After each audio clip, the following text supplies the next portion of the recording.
formulate your question. Right now, I'm turning the stage over to Ana Valenzuela, who will introduce our speaker today. Ana, please unmute. Hello, my name is Ana Valenzuela. I'm a junior. And to begin the introduction of Andreas Beckmann, Andreas Beckmann is the regional CEO at the World Wildlife Fund of Central and Eastern Europe. He currently lives in Vienna and is a passionate changemaker and organization builder.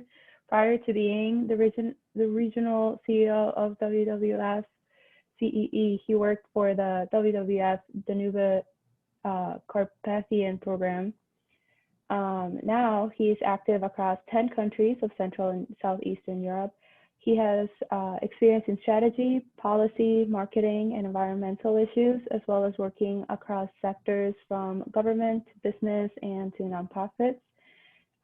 He has an MBA in Innovation and Circular Economy from the University of Bradford, MA candidate PhD in History from Stanford University, History and Politics from Swarthmore College.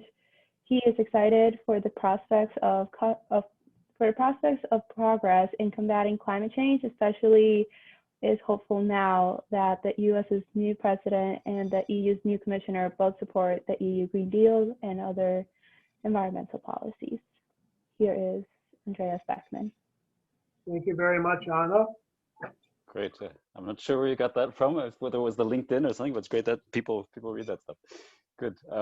Yeah, I grew up in Minnesota, in Winona, Minnesota, and my mother lives in Michigan, so not too far away, and I go through Illinois a lot on the way from one to the other, and fly into it and so on.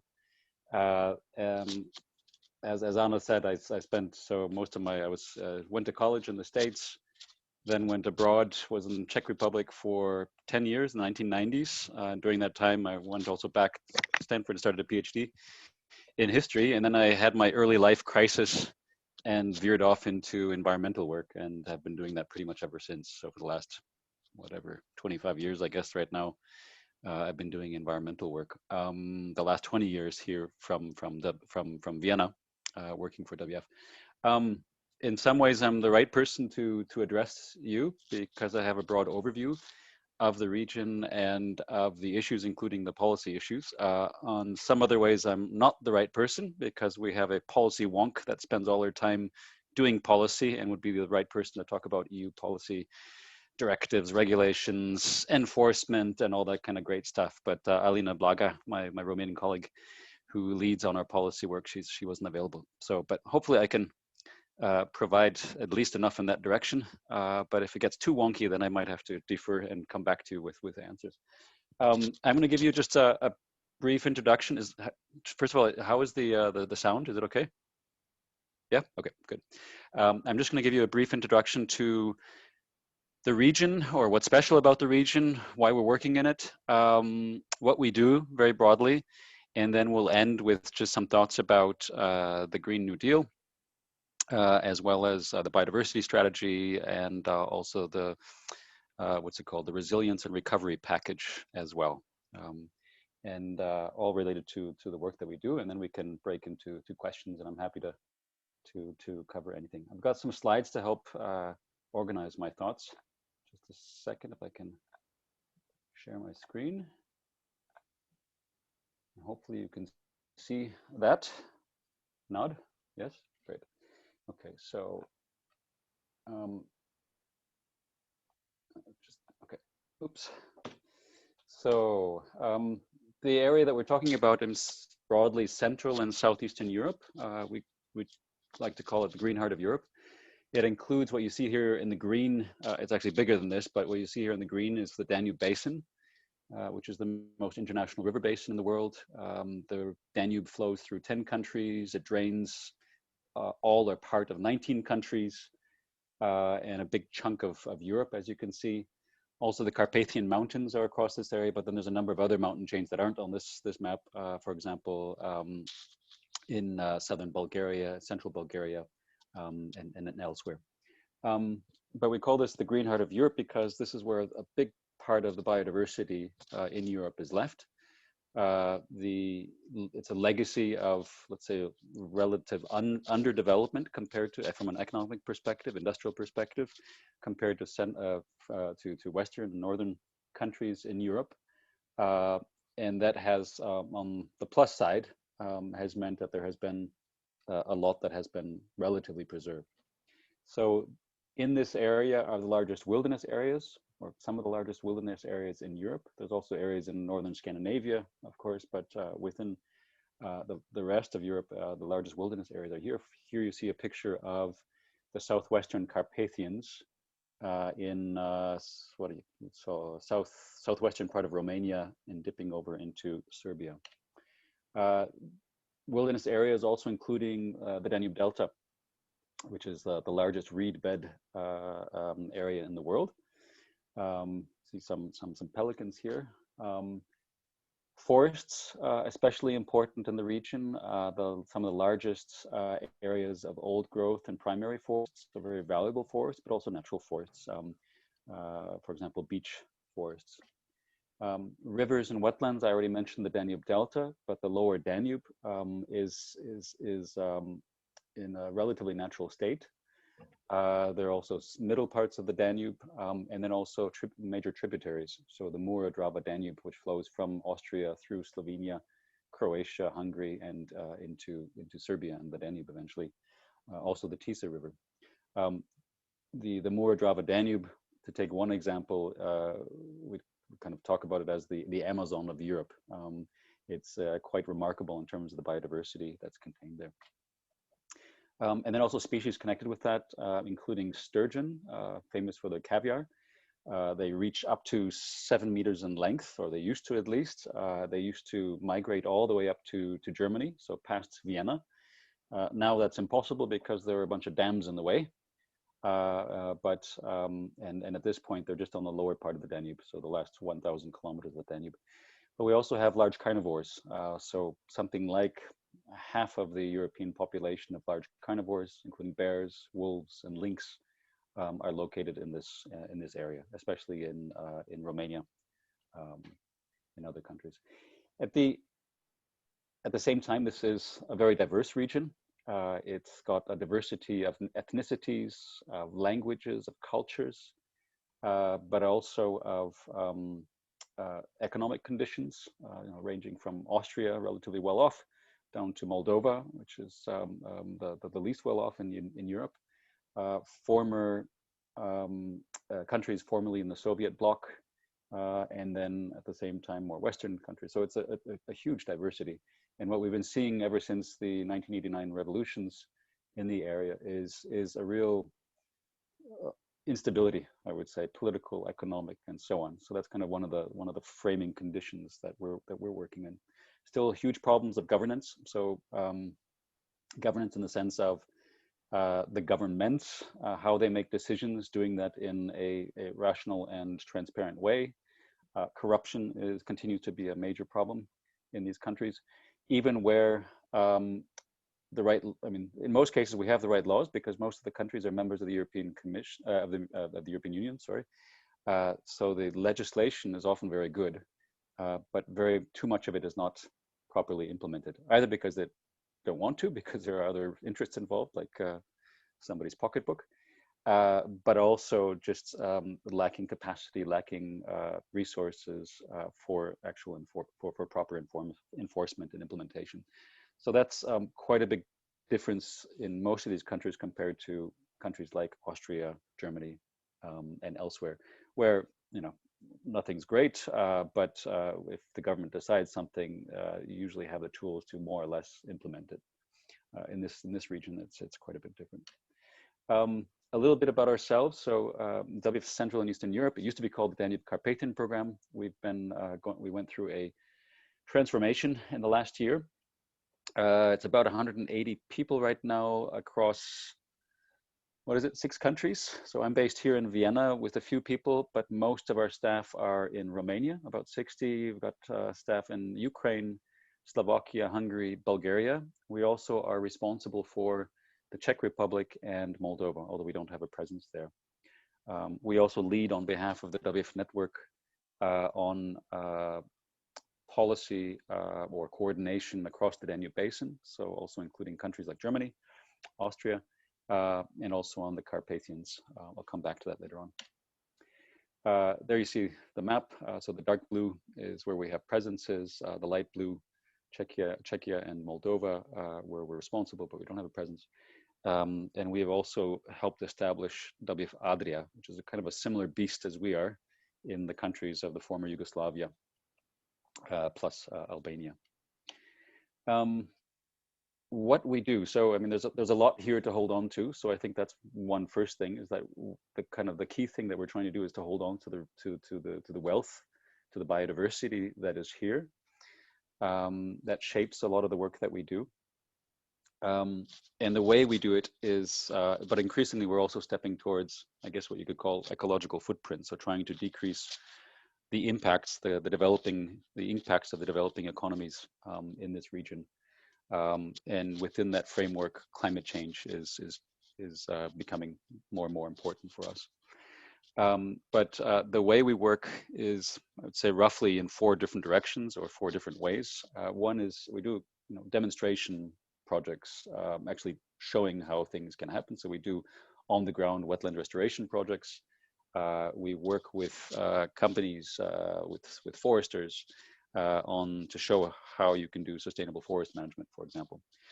A lot of our work revolves around legislation and policy, and pretty much all of that is EU related. It is the key lever that we have for driving things forward in this region, and we'll come back to that in the framework of the Green Deal. But we work on different levels on that, and I'll come back to that. Financing is a big one. So far, our focus has been, it's kind of, I guess, related to policy in the sense that most of that financing has come through the European Union, so the EU funds that are invested in the region, both for as part of the Common Agricultural Policy, but also the structural funds for regional development and things like that. And where we have been trying to influence the use of those funds, either for the better or to avoid the worst. So to try to get them, those funds for climate change mitigation measures, for example, or for support of protected areas, natural resource management, or on the other hand, to try to avoid destructive use. So one key area we've been very active is trying to stop support for hydropower, small hydropower, in or poorly placed hydropower. Especially in protected areas, for example. So we do not, that's kind of, it's kind of a straddles policy work, because the way we work on that.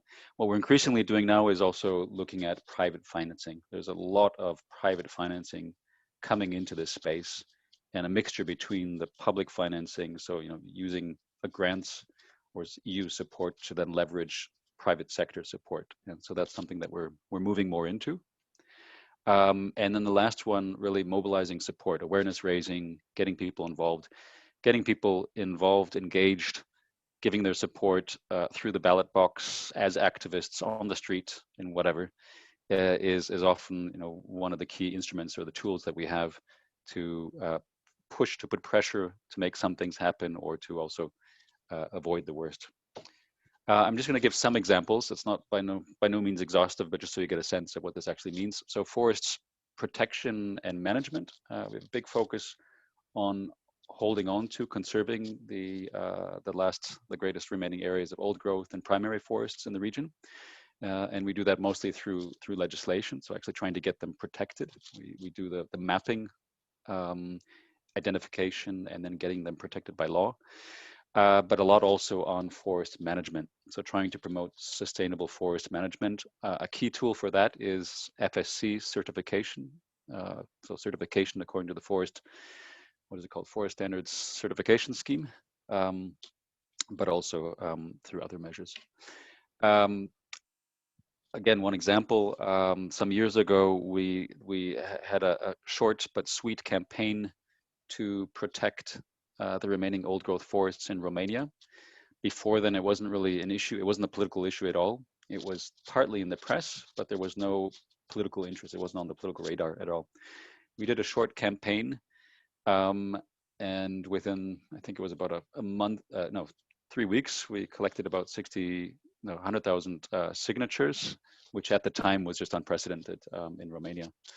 And that helped us get it onto the political stage, on the radar screen, and then push through this agreement. You see here is the former director of WWF Romania, my colleague, and the Minister of Environment signing a kind of a memorandum of understanding, or the government basically committing to hold on to these areas. And what we've been doing ever since is, there was first a big fight about, or a struggle to actually define the criteria. What do you call an old growth forest? So that was already one thing. And then once we finally got that, it's been ever since then actually going out, identifying these areas, and then getting them protected according to legislation. So this has been a kind of a long, it's kind of a very typical way we work, that we have a campaign like this, we manage to get the commitment, but then you have to follow up and actually make sure that the commitment is actually put into practice. Another example, this is from Ukraine, where we do capacity building training for foresters. In this case, the guys, the rather dumpy guys you see there, are their job is working for the forest authority, and they go and identify forests for commercial purposes, but also for protection. And so we're doing capacity building there, educating them on how to identify old growth forests or natural forests that they should then map as protected. Another example there is working with foresters again in Ukraine, where we've been helping the local forestry district to map its areas and make that publicly accessible. So one of the things that we push a lot in the region is transparency and access to decision making.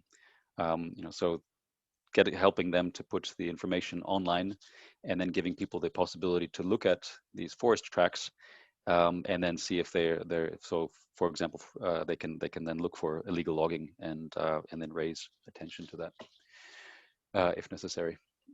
We've also been doing illegal logging, big issue in the region. This is also Ukraine example, but it's a problem across the region, where we've been using drones and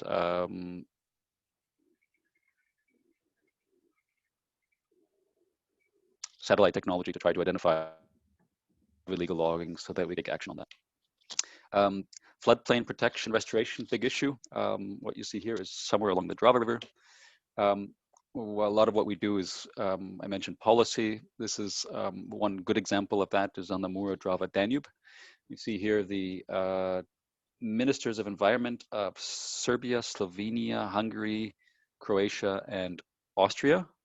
And we facilitated an agreement between them to designate and implement the world's first 5-country biosphere reserve around the Mura-Drava Danube, what we call this green corridor, this Amazon of Europe. That's a lot of the kind of thing that we do. So, and to make that happen, in a sense, we were behind each of these ministers. So the Serbian minister, or his people, asked us to write a letter to the Austrian minister. So we put that together. They sent it.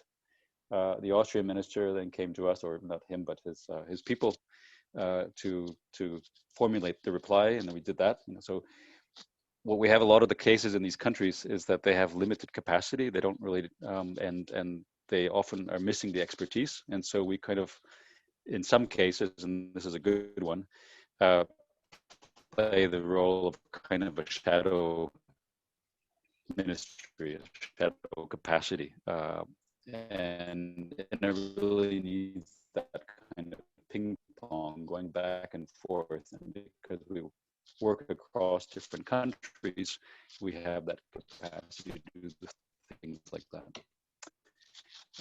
Another issue that we work on with governments, especially, is on threats. In this case, there has been pressure to develop a seat at the table,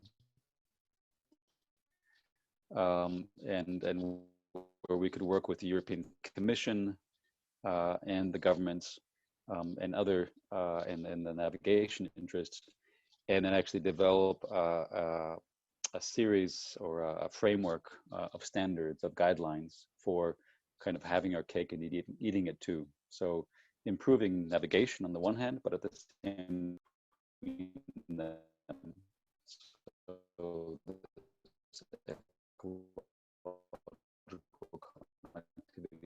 so a lot of the work that we've been doing is working with governments and other is the best ways to plan infrastructure where we can't avoid, cutting an ecological corridor, if through a road, for example, looking for other solutions, green bridges and stuff like that, so that you don't lose that connectivity. Because as soon as you lose, that's one of the biggest problems that we have in the region.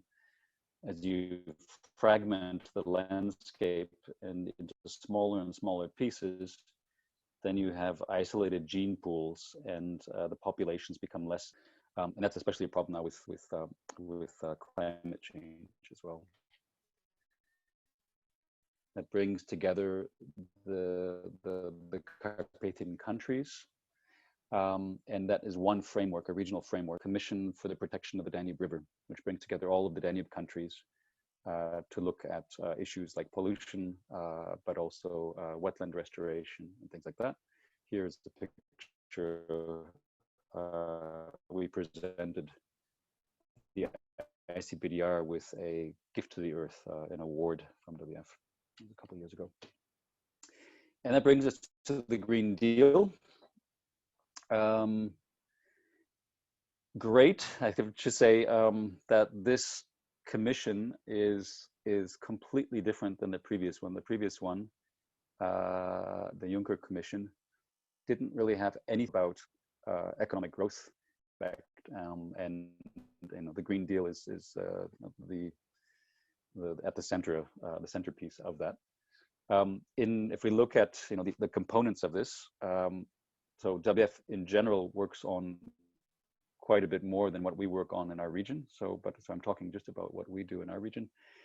Like I said, we are getting more involved in the climate change. So on the left-hand side, increasingly use climate ambition for 2030 and 2050. And some of those related targets are things that we are getting more involved in. But clearly the main focus for us and the main relevance for us, also from the region, is preserving and restoring ecosystems and biodiversity, and to a certain extent also the farm to fork, a fair, healthy, and environmentally friendly food system. We don't do a lot on agriculture. It's such a huge area that we can focus.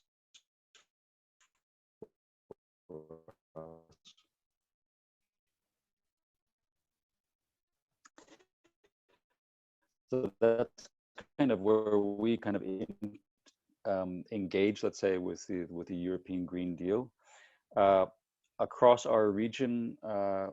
So we're working at the national level with governments, to a certain extent at that regional level with the Carpathian Convention.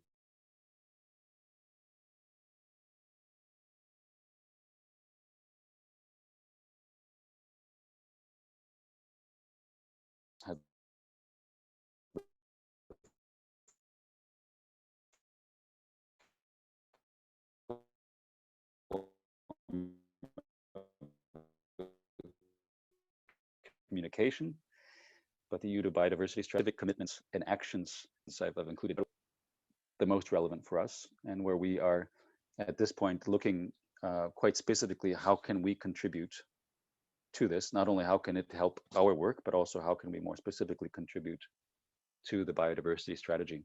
So establishing a larger EU-wide network of protected areas on land and at sea.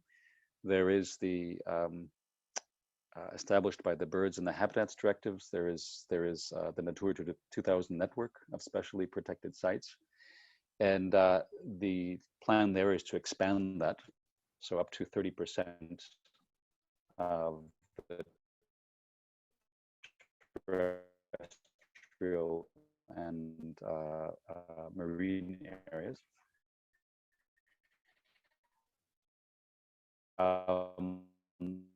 And to put under strict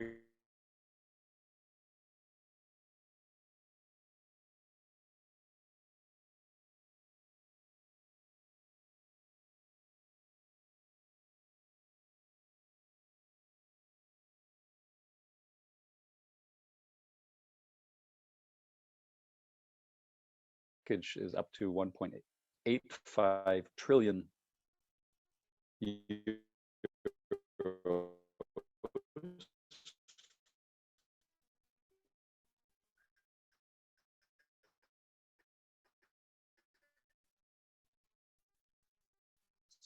Along the lines of what Biden has been proposing for the U.S. now. The regular recovery countries that we work in is engaging, or trying to engage in, I should say, the development of these national recovery and resilience plans. Those are the plans that should basically explain how these billions, the 672 billion, will be used, or the allocations in each of the countries. And so we've been following that process. It's been difficult. We've most cases been pretty much shut out of the process. There's supposed to be consultations, but in most cases that hasn't happened. And in most cases, actually all cases, the results from our perspective is not good. So it's a lot of kind of backward-looking development things that rather than using it in a very forward-looking, investing for the future kind of way. We've been quite critical of the plans that have come up so far from Bulgaria, from Romania, from Hungary, as well as Slovakia so far. So that's kind of one of the things that's very current. They're supposed to be submitted by April, so it's happening right now. And we're hoping that we can move the needle at least a little bit on this, because there's a huge pressure to spend this money for good reasons, of course. That's it from my side, and I'm happy to answer any questions or do anything you want. Thank you very much, Andreas. During your presentation, my internet connection became somewhat unstable, and I would like to ask each of you to help me out by turning off your video to see if that helps us for the discussion period. Oops, we lost him. Can you hear me? Does that work?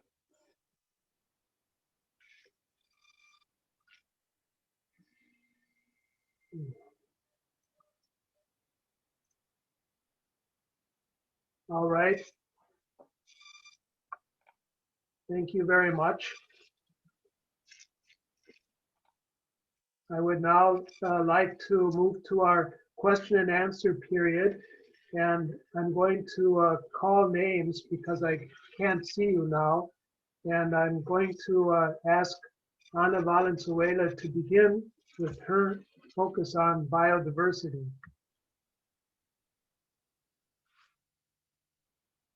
Ana, please unmute and ask your first question. Yeah, I guess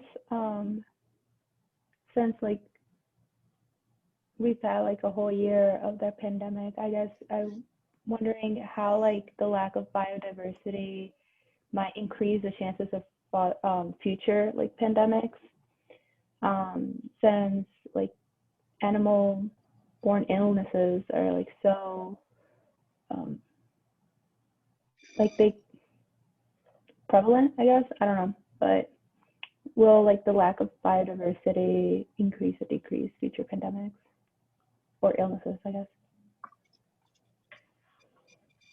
So I'm not an expert on that, but what I can say is that WWF, when was it? In April last year, I think, came out with a study, a report on exactly this, the link between pandemics, epidemics, and biodiversity loss, and made quite a convincing case that there is a strong connection between the two, because as we fracture or fragment the biodiversity, increasingly habitats, there's more contact between wild animals and people, and greater chance of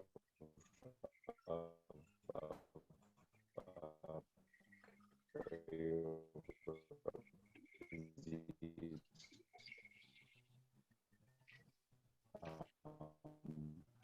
But as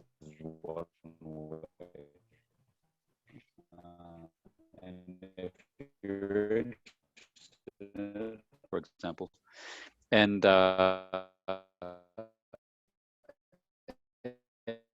you know, and we can come to them, and they, especially one of the things to realize is that they're on the one hand responsible for implementing or enforcing this legislation. At the same time, they don't have much capacity. You know, there's relatively, although a lot of people like to complain about the EU, but when it comes down, or the European Commission, but when it comes down to, there's not many people actually working there. So they're really dependent on, you know, what the information they get from the governments. Of course, the governments have a certain interest, and, you know, certainly don't have an interest in giving themselves problems. And so then organizations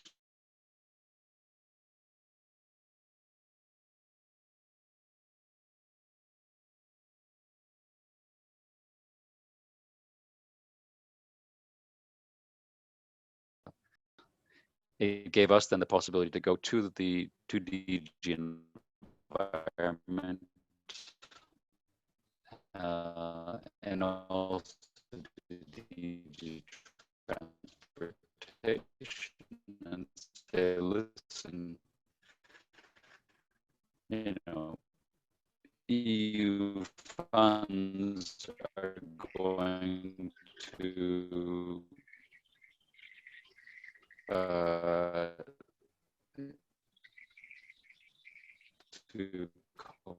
violate or contravene EU.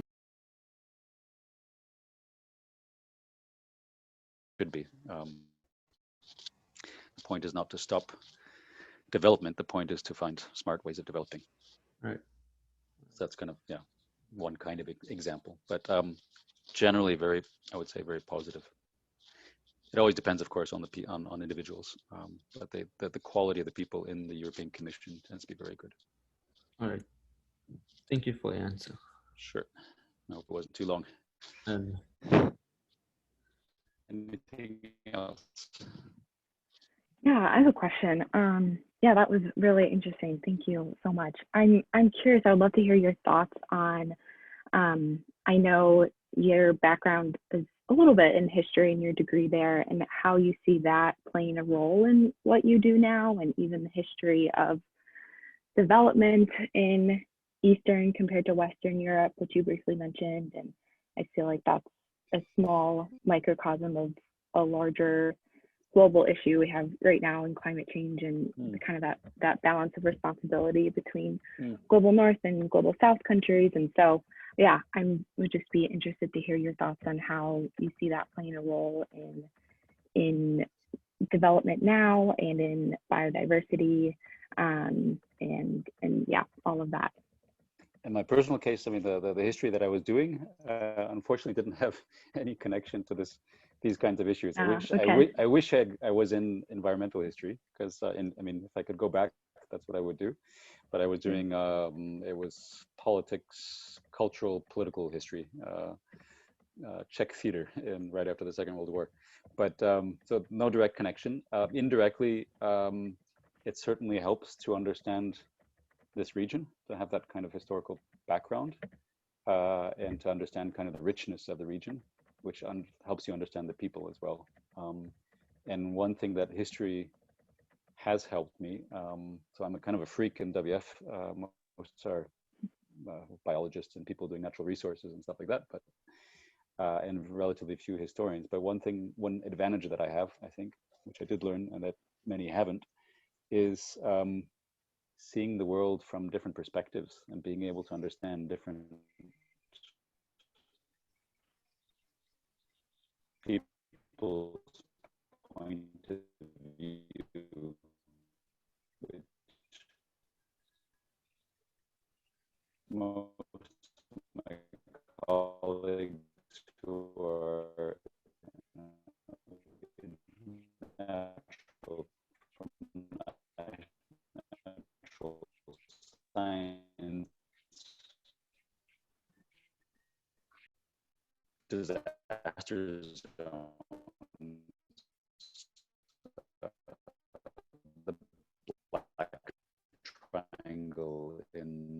northern Bohemia or the Jew Valley. I mean, just disaster zones. But relatively limited, and it didn't have this efficiency of our, whatever you call it, capitalist whatever system, to do a lot of other development. So some parts were completely trashed, but then there were huge other areas, like large areas of Romania, which were pretty much untouched, benign neglect, I guess you could call it. Right. So that's maybe the historical perspective on that. Yeah. It was important. The Danube, in large parts of the Danube, couldn't be swum in because it was so bad. Sewage treatment. We have much better picture that you get across the region. Right. Right. I'm going to jump in. Can you hear me? Yep. My connection has been terrible for the last 10 minutes, and I want to thank all of you very much for hanging in there while I've struggled. My suggestion is that we adjourn now and ask permission from Andreas to submit more questions in writing. Andreas, would you agree to that? Sure. All right. Sure. I'm going to thank you very, very much for joining us this evening. I think you gave us a good framework for asking questions. I wrote 3 down myself, and please look for a package of questions from us within the next few days. Okay. I might give you a recorded answer, just for efficiency's sake. Thank you. Thank you very much. And thanks to everyone for joining this session this evening. All of the participants will receive a message from me with our action plan for the coming week. We will continue with the focus on biodiversity in Central and Eastern Europe, among other things. All right. Have a good evening or a good day wherever you are. Thank you. Take care, everybody.